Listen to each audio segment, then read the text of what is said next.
Up, baby. There you go. Hi, my name is Jim, and today it is cloudy. It feels like it's going to rain any second. But when I came out here, I thought there was going to be hunkered in. So I didn't come out here, I think, until, geez, 1 o'clock, something like that.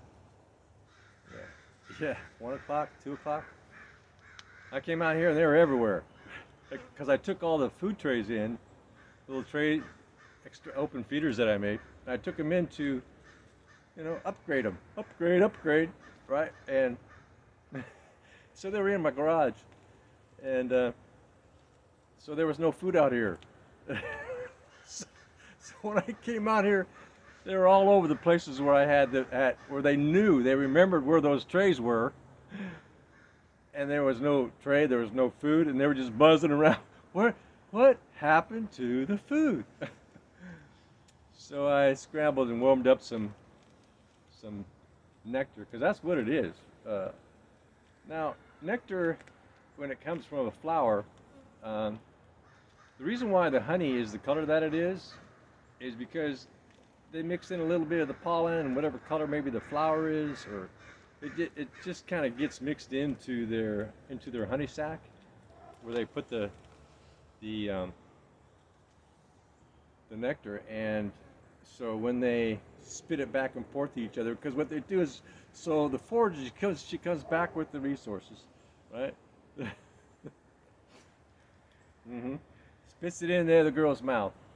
That girl chews on it, puts it in her honey sac, and these enzymes break it down slowly into honey. They don't just go right in there and put it into a cell.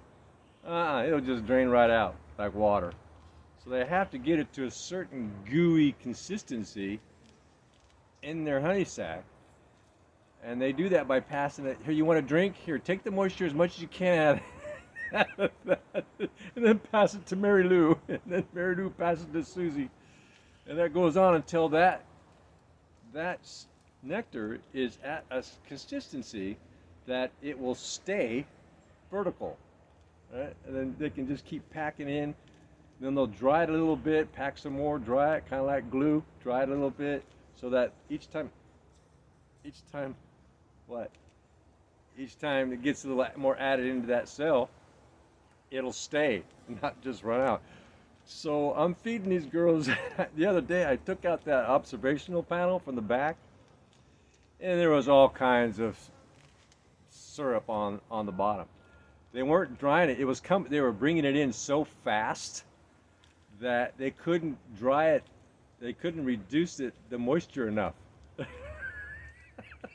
So they were just packing it into the cells, and it was just running right down onto my observational panel. That's a really cool thing. That's another cool thing about my observational panel. It's like I'm feeding them something, and I go to check my observational panel for varroa mites and bugs and ants and everything. What? Wow, they're losing a lot of that food because it's too much coming in. They can't, it's coming in too fast. So I was feeding them whatever they wanted. I'm going, and they're out right now. So what's happened, anyway, they're losing a lot of that, is what I'm feeding them. Not a lot, but more than I'd like. I would rather that they not lose any.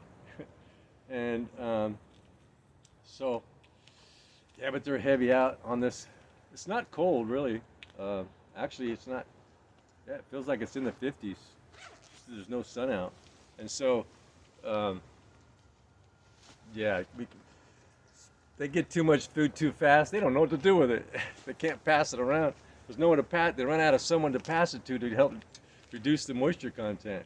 And that's also how they get the water. So they'll absorb water in their in their honey sac, nectar sac, and it'll absorb. Like when we drink water, we get absorbed into our system.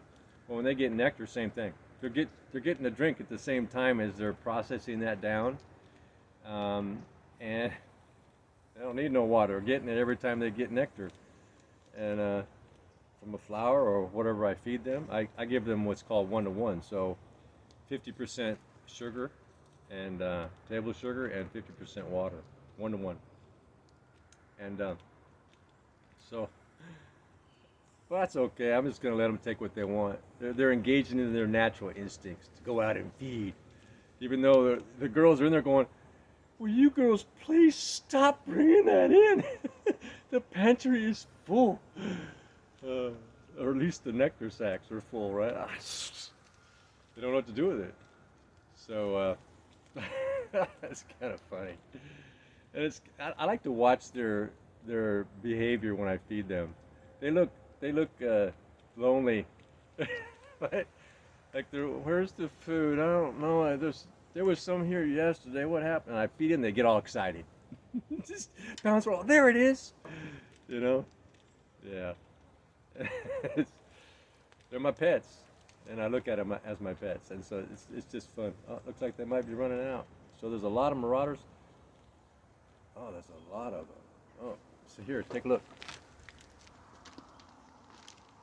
So some of those are marauders, and some of those are my girls. I've seen some go head south, and when they're done feeding, and I've seen some head north, and vice versa. Here you go, girls. Yeah, you're so hungry. You're probably not. You're just going by your instincts. I just need to collect and keep collecting and keep collecting, even though I don't need any. There's no more room in the hive. I'm just going to keep collecting it until I just have to go in for the night. And so, yeah. So here they are feeding there. So I've given them 3 different locations, and the reason why I came up with to do that, the reason why I decided to give them 3 locations was because I wanted them to be able to divide themselves. What's that? It's broken. It's not turning. What? Why is that? I was just sitting in that one position too long. I wanted them to be able to divide themselves from combat. So if I can make it so that they're not fighting, they get to eat in peace. You want to eat in peace, right? So do I. And so I've got 5 caps over there. So if my girls are over there feeding, they'll all settle into that. The same girls will settle into one cap. And then someone from another hive, same thing. There might be some battling, but then they'll find their own sisters in that one feeding trough, and then everything calms down. I don't know. I just like watching stuff like that, nature. You know how they react to things, and so there you go. Cloudy day. The air feels kind of heavy because it's so humid, and they're bringing in lots of pollen. Oh my gosh. Yeah, I got that guy that's still feeding in the neighborhood. I think he has bees, so he feeds his bees. Maybe he feeds them nectars. Heck, there might be girls. My girls might be over there, because their instinct is to come out of the hive and go out into the world and look for resources. And where they get propolis, gosh, I've seen them gather it from all kinds of things. Moss. They're digging. You know, right? And moss, tree bark, sap, leaves, the ground. They get that. They get all kinds of different things to make that glue, that propolis. Because they're always trying to plug a hole. You know, keep all those holes plugged. And when they ain't got no holes to plug, they just start smearing it everywhere. I got this extra. I don't know what to do with it. I don't want it in my mouth when I'm going to bed. I'm gonna plaster it on the wall. Now, do they think like that? In their heads, obviously so, because that's what they do. So, I was gonna tell a story today. A story.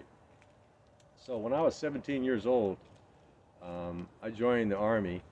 And one night we were out on bivouac, and the drill sergeants, without our knowledge, without any of the soldiers' knowledge, we're all like 18-year-old kids on average, right? Most of us. I think I was the youngest one. I was the only one that was 17, and I had a brother that also joined me when he was 17. And I have another brother. He retired. He retired. He spent the full 20 plus years, and so we were out on the, we were had all of our tents with us, right? Everybody had a tent. Like you had a buddy, so you partnered up with a buddy, and that was you and your buddy's tent. So two people slept in each tent. And so me and my buddy were sleeping in that tent. And the thing is, it was a direct order. You sleep with your M16 in your sleeping bag. Well, this was in Octoberish. Actually, I think I just turned 18, maybe close. Yeah, I think I was 18 now. I joined at 17. I think when I got to anyway, I was real close, right? I was almost 18, and so at boot camp, and so we were ordered to sleep with those M16s, and it was freezing outside. There was like partial ice here and there, and partial just mud, and you know what I mean? It's like that kind of temperature at weather condition, and so when I tucked that M16 up against my thigh, I went, "Oh, okay." My instinct was to take that thing out of that sleeping bag and put it over there. No, it didn't seem like it ever wanted to warm up either. It's like, dang. Metal just wanted to stay cold, even in the sleeping bag. And so we were all sleeping. It was about 2 o'clock in the morning. And all of a sudden, boom, bang, brrr, all kinds of explosions everywhere, close, right. Even the tent was like vibrating. We can feel the percussions on our body. It was that close. And the machine guns were going off. All of a sudden, there was a bunch of yelling and screaming. And I laid there for a little bit. I don't know, it seemed like an eternity. It was probably only about 10 seconds, but it seemed a lot longer than that. And my buddy, he gets up in his white underwear, because we were all subscribed to the white underwear. Everybody wore the same underwear. There was no Nike stuff. It was all white. And so my buddy, he gets up, and he goes outside the tent. He starts walk around like he's lost. They're going, "What's going on? What's going on?" So I'm laying there for a little bit thinking, trying to gather because I just woke up, trying to gather what's likely going on. Because I'm not one that experiences fear. If my cortisol and adrenaline goes up, I want to know why right now. Right now, what is the cause?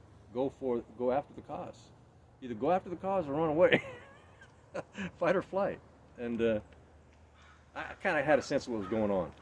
So, and the explosions and the machine gun fire and yelling got louder. And so I came out of the tent, and I seen all my fellow comrades just running.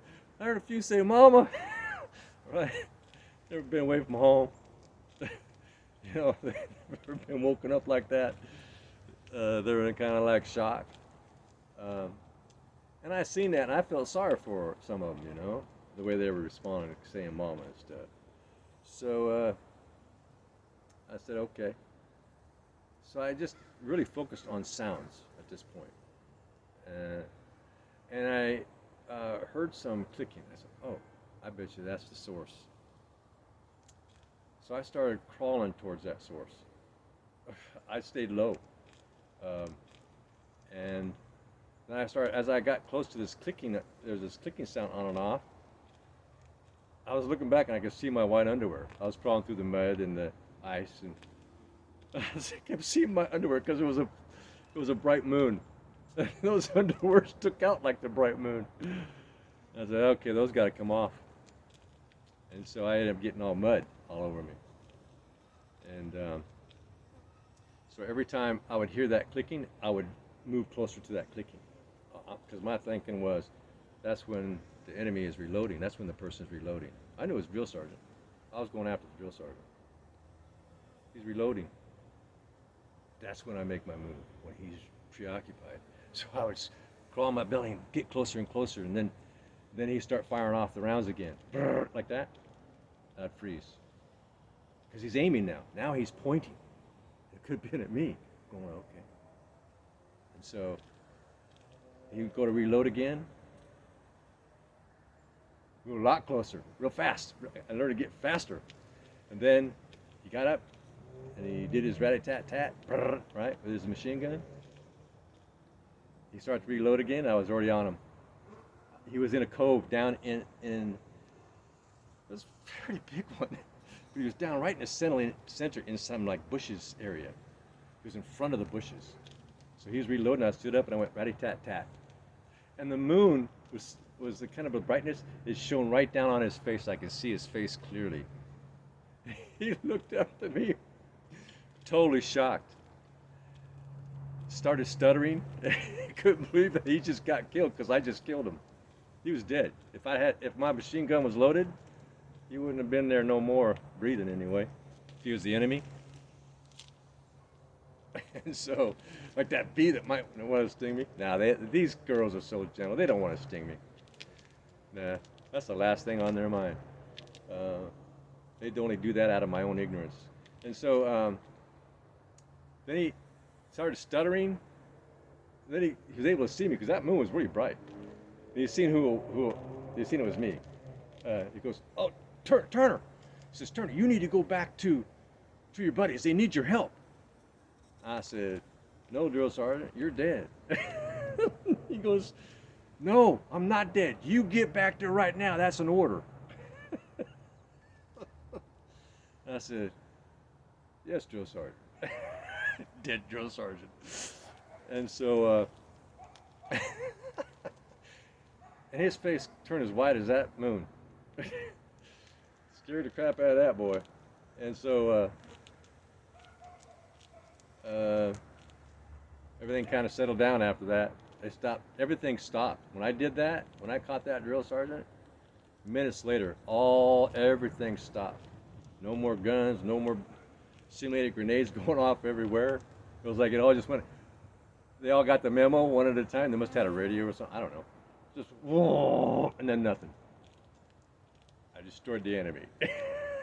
He must have been the leader. I took out the general. I don't know. But so the next day we were in formation, and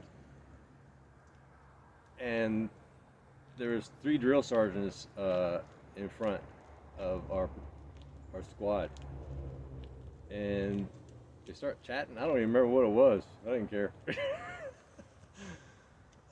That's this 18-year-old kid, just turned 18. Now I'm able to vote. Oh, what's this voting thing now? And one of them goes, Private Turner front and center. And he's wiggling in his pocket. He's doing something with his pocket.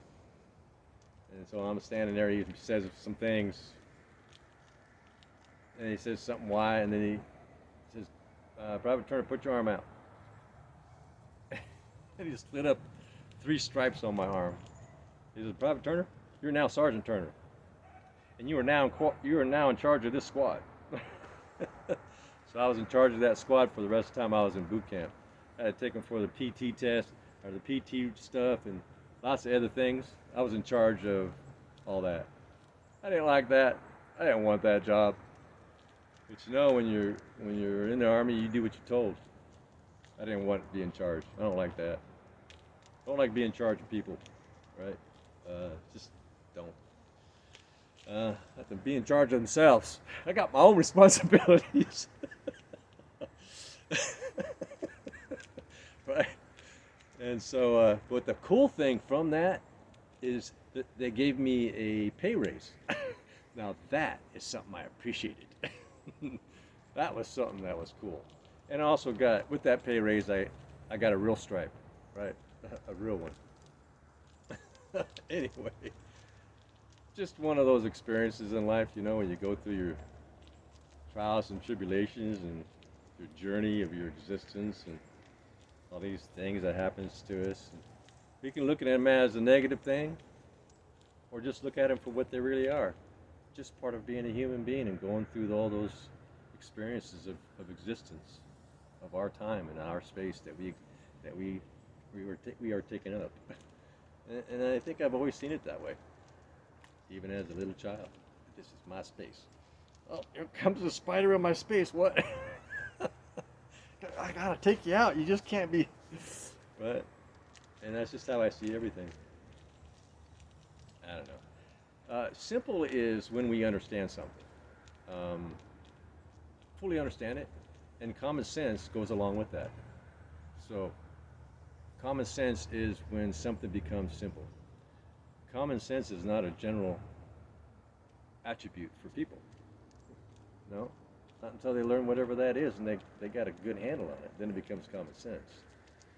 For me, everything is common sense. And I'll explain that. Because it's really simple and it's common sense, what I'm going to say. There's what we know and there's what we don't know. And I don't make a big deal out of either one. Um, so, to me, it's common. Life is common sense. To be able to conceptualize something is a choice, and the depth at which we want to go into it is a choice. The more time we put into something, the more proficient we become at it, and becomes maybe common sense, to some, and the other people going, "How did that boy do that? I don't get it. How did he come up with that even? I don't get it." Right? We're all unique, and we're all special in our own ways, and we all have to go through this similar process of figuring out what's works best for us and the people we care about. And I don't know, it seems like common sense to me. Yeah, there's the known and the unknown. I don't make any big deal of the unknown, right? Because I know that, like the flat Earth, we know it's not true. But that's what we believed at the time. The sun went around the Earth. Yep, that's just fact. Sun goes around the Earth. Well, we know that not to be true now. I don't hold on to anything. Even what I think to be true now, I don't hold on to any of that.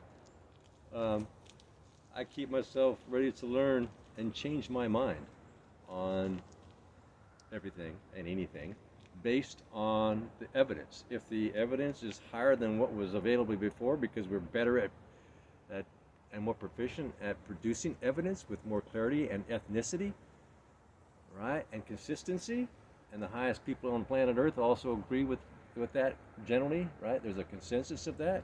I'm gonna look at the evidence myself and go, yay or nay, based on my common sense, my level of perception, and I'm gonna try to avoid presuppositioning because that locks me into some sort of dumbed down mode, and I don't do that.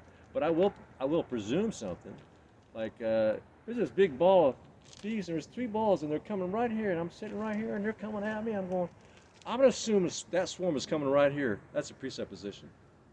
I'm presuming that they're coming right from my noggin, and sure enough, they were. To go right in that hive right there that was in this tree. And it was a smart presumption. Otherwise, moments later, they would have been all on me. It probably would have been okay. They wouldn't have stung me.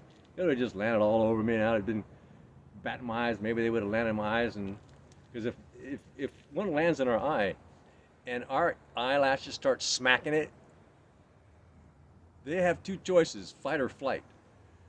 And some of them might choose to fight and sting you in the eye. I know it happened twice. Most of them that have hit my eye flew off. But 2 chose to, what? You're going to smack me? Take that. Right in the eyeball. I didn't get stung in the eye. It was like, off a little bit. Thank goodness. I lost my eyeball.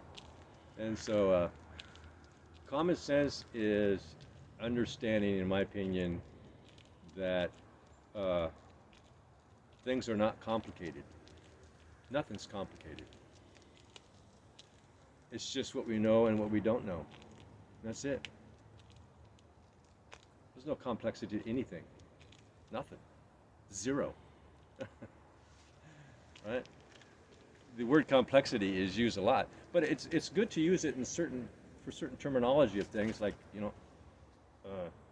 like you're explaining something that you can see that the other person's eyes are starting to cross. You're going, okay, this is too complex. This is not common sense for them. They don't have that skill set on this playing a guitar or playing a piano or They don't have that skill set where I'm at, or physics or quantum mechanics or biological science. They're not where I'm at. To me, it's common sense. To this person, I'm trying to explain something to them. They can get lost on one single word. And it would be pernicious of me to assume that somehow they should be at my level of that topic, of understanding of that topic. That would make me a pernicious person to assume that. When I talk about a topic, and a lot of times they are complex topics. Sometimes, and I knew that when I went into learning them, and I have to be heads up. Make sure I try to keep it as vernacular as possible to whoever I'm communicating with. I'm not going to say dumbing it down. I'm going to say that they have the same ability to learn as I do. Everybody has the same exact amount of neurons. Maybe one or two less. 100 billion, that's a lot. My bees only have 100,000. We have 100 billion. Well, we're born with it. Once we learn how to walk, it goes to around 86 billion. It's up to 300 trillion plus synapses. So we all have the same capability to learn, unless we have some sort of mental disorder that we're born with, usually some genetic thing, or a car accident or something like that, an accident that damages the neuron way it functions. But in general, everybody has exact same cells, amount of brain cells, born with them. So when we were born with about 100 billion, right? But that's important, because learning how to walk, balancing, all that requires that, right? The way that we have to balance and learn. That's why robots are having such a hard time. We're having a hard time teaching them to balance, right? It requires so much brain power to learn how to walk on two legs that we need 100 billion. But once we learn how to pretty much master walking and the balance and all that, it slowly shrinks down. By the time we get 5, 6, 7, 8, 9, it slowly shrinks down to about 86 billion neurons, not including the synapses. So we all have the same capability. It's about how we're raised, how we're taught the value of curiosity when we have our curiosity robbed from us, because our parents had it robbed from them, and so on and down the road. And what I mean by robbed is, don't ask questions. Right? And that's where we learn. When we're told not to ask questions as children, that's called dumbing down. And we lose that sense of curiosity to learn. And when that's gone, the fun's taken out, and it's more difficult in school. That's why a lot of kids don't do well in school. They get bad grades, low grades. It's a struggle. They constantly have to work hard at it because they've been dumbed down. Their curiosity has been robbed by them from their parents or parent, which was robbed by them by their parents, and on down. A grandma, great grandma, everybody was getting robbed. Rob Peter to pay Paul. And so curiosity is something we should hang on from birth, man, until our last birth, our last breath at 120 years old. Am I gonna live to 120? Heck yeah, I'm gonna live 150. Until then, I don't care. I don't care about this age thing, and I go about through my life and how I feel, right? I ate just organic food, or, well, it's from the field, but I take care of myself. I exercise regularly, intensity, keep my muscles, keep my girth there and my youth, my physical use. I go play aggressive game of tennis or basketball or for a long time. I focus on endurance, like triathlete kind of, and I go for a long time, like hard, run hard, like really hard, and breathe, and then catch my breath and run hard again. Maybe I'll do that for 3 miles, and I want to maintain my youth, physical youth, as long as I can. Now the skin is a different story. We can't do nothing about that. The way to look at our skin is that is our armor, right? The biggest organ of our body gets exposed to the environments all the time, right? And it is constantly being attacked, right? It's not being attacked by the sun or the pollution and other chemicals that end up naturally in the air, volcanic eruptions with all the acids and You know, over the decades, it's all those senescent cells and all that scarring from all those things is going to just age, make us look older. That's natural. That's okay. It's all right to have your armor beat up a little bit as the decades go by. What matters most is what we're doing to the inside. It's the inside that matters. Yeah. As long as I don't get cancer on the skin and it's not hanging from my bones or some crazy thing, that's okay, right? It's the inside, right? What's going on the inside? My biological tested age as of December of 2024, that means age markers. So what's 23 years old? That means how old does the liver function? That was 20. How old does my kidneys function? That's 23. How old does my prostate function? That's 17. So we're at this label, technologically able now to determine at what senescent cell level our organs, let me play it a little bit, are functioning at, right? And so if my skin is damaged, but it's still functioning youthful, right? It's got scar, like lots of sun damage, which is scarring. We haven't found a way to replace scarring yet from sun damage and stuff like that. My skin during the winter, I noticed that a lot of my spots go away. A lot of them. But come summer again, they pop right back out. The spots become more, the sunspots, I do not have sunspots on my skin. That's cellular damage, right?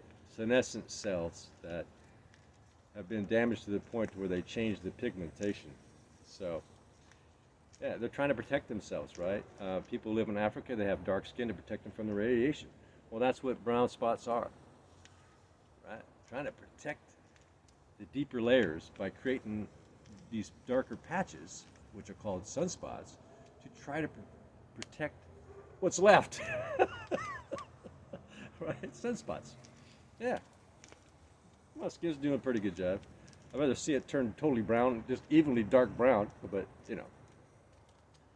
there you go. Little storytelling. All the girls are out of food. Here, I'm gonna go feed these girls.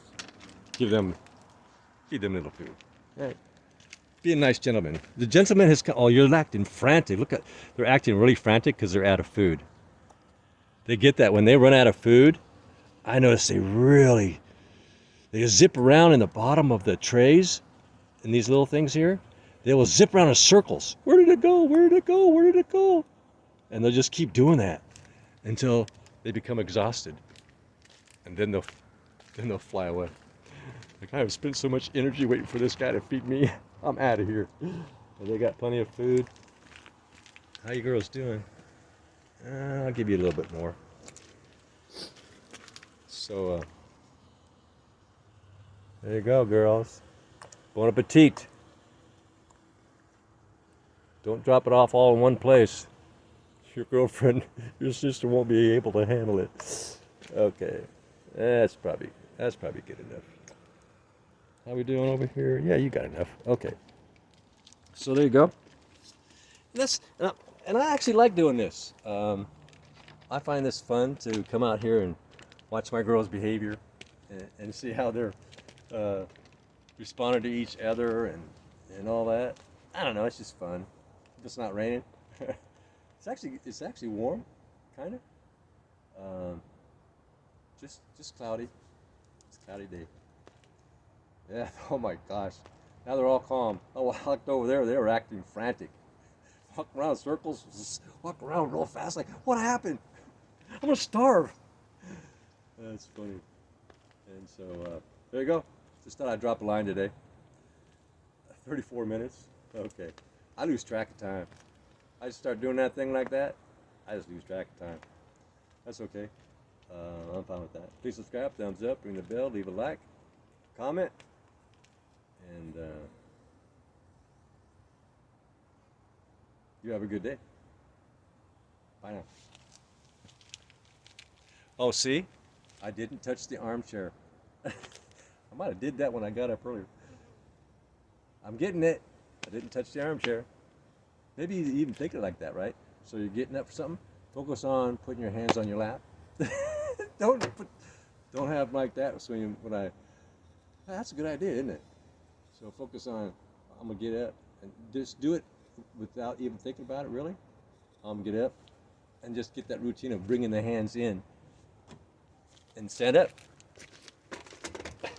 just like that. Easy peasy. Good day.